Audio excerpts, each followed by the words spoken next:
Take a moment and think about what you've learned about money since the beginning of your financial journey. Most likely, you've been taught and told all the things that you need to do in order to save.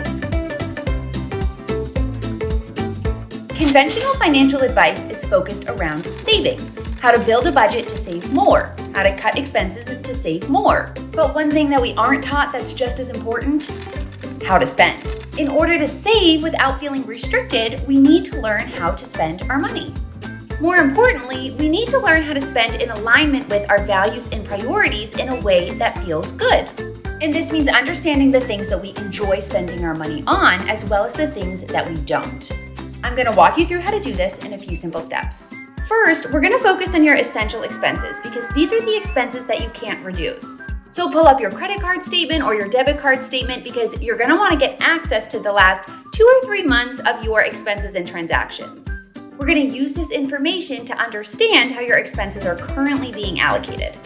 Now, using your bank statements, identify your essential costs and look for things that you need to spend money on every single month. A few examples would be rent, utilities like your Wi-Fi or electricity bill, insurance, transportation, and groceries.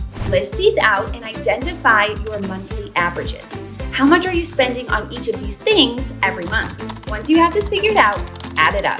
This is going to be your monthly essentials baseline. From there, we're going to pivot to your non-essential expenses. So turn back to your bank statements and look at all of your other expenses. Where are you spending your money? Is there anything that you spend on frequently? Do you notice any patterns? Are there any expenses that you have totally forgotten about? Or are there any expenses that don't make you feel very good?